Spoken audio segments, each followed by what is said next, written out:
Olá pessoal, eu vou aqui apresentar um pouquinho do meu projeto, do nosso projeto no caso.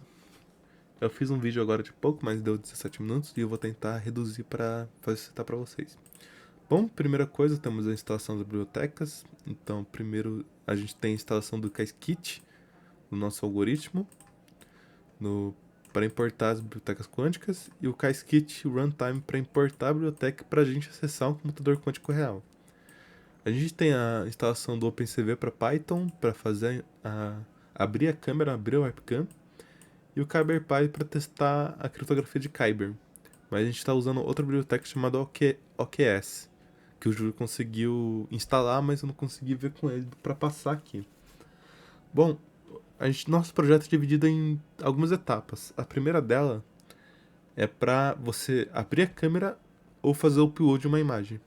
Para fazer o upload de uma imagem, a gente está usando o Tkinter, onde que ele abre uma telinha para a gente selecionar a nossa imagem, ou a gente usa o OpenCV para abrir nossa câmera e depois de 15 segundos ele tirar uma foto nossa, uma foto do que ele estiver vendo na câmera.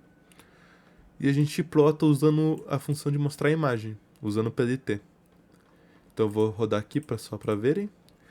E eu fiz uma pequena interface só para o usuário selecionar se ele quer fazer o upload de imagem ou uma captura de imagem. Eu vou clicar para fazer o upload de imagem e vai abrir para mim essa área do Windows. Então aqui eu posso selecionar minha foto teste e eu printo essa imagem para ver se está tudo certo. O próximo passo é a gente fazer um pré-processamento da nossa imagem, ou seja, a gente pega a partir do centro, a gente recorta para um tamanho fixo. No caso, eu estou selecionando um tamanho de 400 por 400. Então se eu rodar aqui, ele vai pegar a partir do meu centro, ele vai pegar e vai selecionar uma imagem de 400 por 400, mais ou menos 400 por 400 pixels. Então, ele aproximou um pouco mais do meu rosto e cortou, reduzindo o restante da imagem. Eu fiz isso para que eu focasse só na parte do meu rosto e eu reduzisse todo o resto. Porque imagino como o nosso projeto vai ser um pouco da autenticação facial, faz sentido eu colocar como se fosse uma bordinha aqui, sabe? Então tentar centralizar ao máximo a imagem para ficar assim, mais ou menos, sabe? Isso reduz muito um pouco do nosso processamento, porque depois eu vou ter que gerar uma matriz do mesmo tamanho da minha imagem. E se minha imagem for muito grande, o tempo de processamento para criar essa matriz vai ser maior. Continuando, o próximo passo é criar uma hash. O que seria uma hash da imagem? Seria como se fosse uma assinatura dela, uma autenticação. Então, por exemplo, tipo um valor único. Não é bem um ID, mas como se fosse um código para aquela imagem. Então eu vou rodar aqui, ele vai gerar esse código para mim. E por que eu estou gerando isso agora? Porque depois, lá no final do meu código, eu quero pegar essa hash original e comparar com a minha imagem descriptografada. Por quê?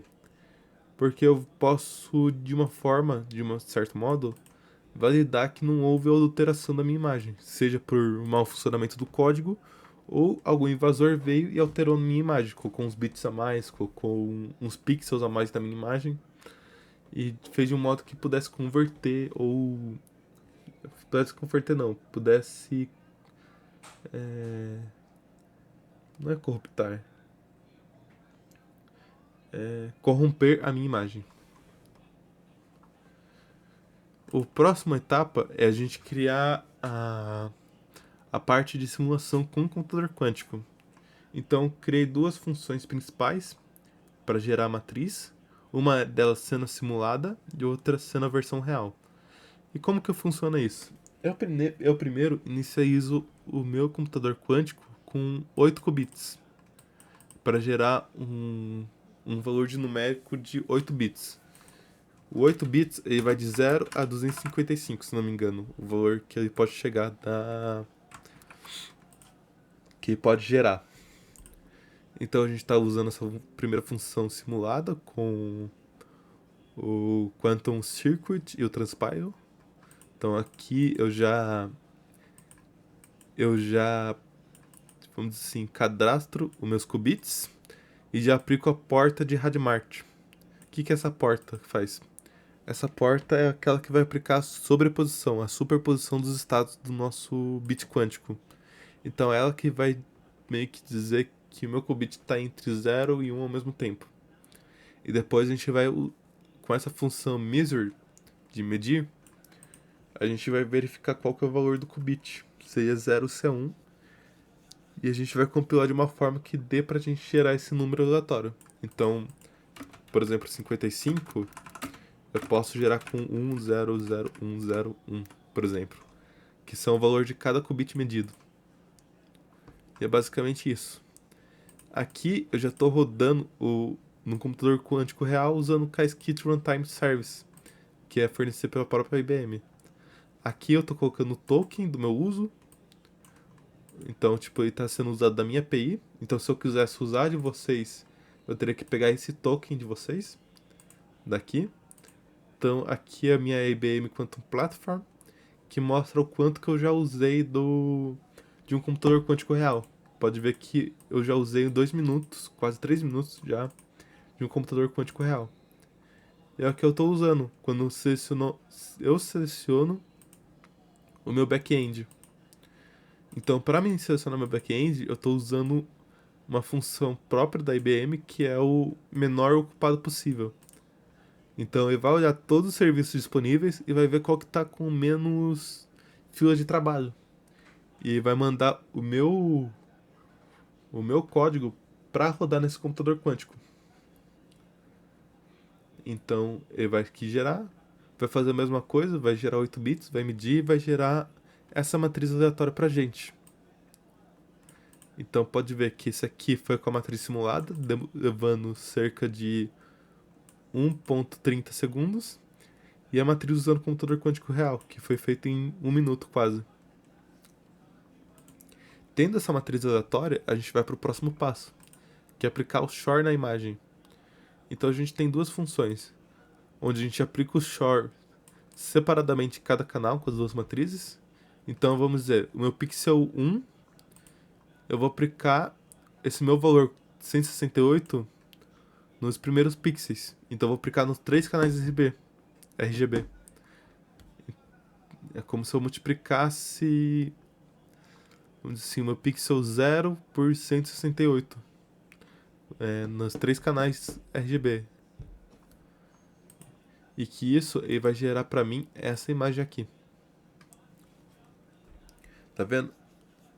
Ainda assim, ficou um pouco mais legível do que essa imagem, da primeira imagem gerada aqui.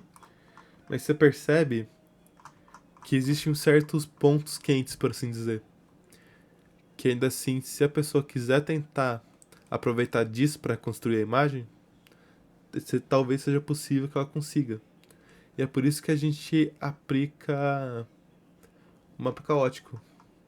Mas antes, só vou mostrar aqui a função hash, que eu estou fazendo um código pro,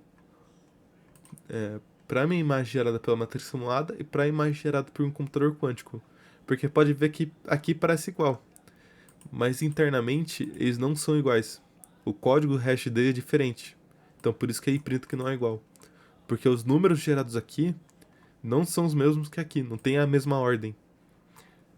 Então, e pode ser por isso que ele não, por mais que pareça igual assim, existem certos pontos que são diferentes.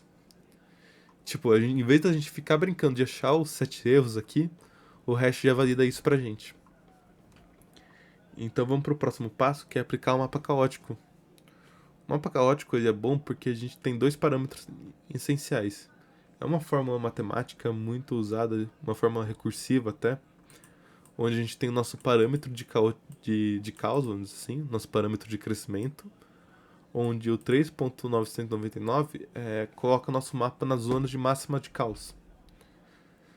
Então, qualquer variação no valor inicial de x0 dentro desse parâmetro de caos faz a imagem mudar. Então, por exemplo, se eu alterar um bit aqui, isso muda completamente a imagem a ser gerada. Ela é muito sensível com esse valor inicial. Então, por isso que a gente coloca até mesmo um valor tão extenso. um valor de mais ou menos 10 casas decimais. Porque daí qualquer alteração, por mais mínima que seja, já muda completamente o nosso mapa. E fazer um brute force disso, por mais que seja um valor de 0 até 1, é muito difícil. Porque você pode ter infinitos números aqui. E cada número aqui vai gerar um mapa aleatório. Então aqui gera nossos mapas. Pode ver que antes, onde tinha o ponto de vamos dizer assim, os pontos quentes, agora estão totalmente espalhados pelo mapa. E é isso que o mapa caótico faz. Ele embaralha. Ele embaralha todos os pixels da imagem. Então pode ver que a imagem que tinha esses pontos agora tá tudo embaralhado. O que dificulta muito você retornar a imagem se você não souber esses parâmetros. E é por isso que a gente vai aplicar o nosso algoritmo de criptografia pós-quântica. Porque a gente vai criar uma chave que tenha os parâmetros do nosso mapa caótico e a matriz aleatória gerada. A gente vai, encapsula com Kyber e envia a chave pública e privada, onde o nosso usuário que vai ter a chave, ele consegue descriptografar. E por que a gente está usando Kyber? O Kyber é um algoritmo pós-quântico baseado em ruídos. Então ele tem uma série de contas matemáticas que, se quiser, eu posso passar esse blog de como funciona, mas ele tem um... Ele pega a chave e adiciona um pequeno ruído. Esse ruído é muito difícil para o computador quântico conseguir decifrar, porque não existe uma conta matemática para chegar até ele. Tipo, não tem um padrão que possa ser explorado por um computador quântico para agilizar e otimizar o processo de descriptografia. Então, no momento, a gente pega, adiciona um ruído e a nossa chave para descriptografar, ele remove primeiro esse ruído e depois descriptografa. Então é como se eu pegasse a minha chave, colocasse um valor de 0.36, um ruído assim. Aí a minha chave privada vai ter esse mesmo valor para subtrair, para retirar. Então por isso que ele consegue descriptografar. E depois disso a gente verifica a hash da imagem descriptografada. Antes disso, na verdade, quando a gente faz esse processo de descriptografia, a gente retorna os valores do mapa caótico, os parâmetros e nossa matriz. Então a gente é só aplicar o processo inverso que a gente consegue recuperar. Primeiro a gente desembaralha a nossa imagem e depois aplica o shor de novo na nossa matriz, a shor reversa, para daí a gente retornar a essa imagem que estava antes. E com isso em mãos, a gente faz o processo de descriptografia, faz o processo de hash, para só verificar se a imagem manteve sua integridade ou se houve adulteração. E é basicamente isso o nosso código.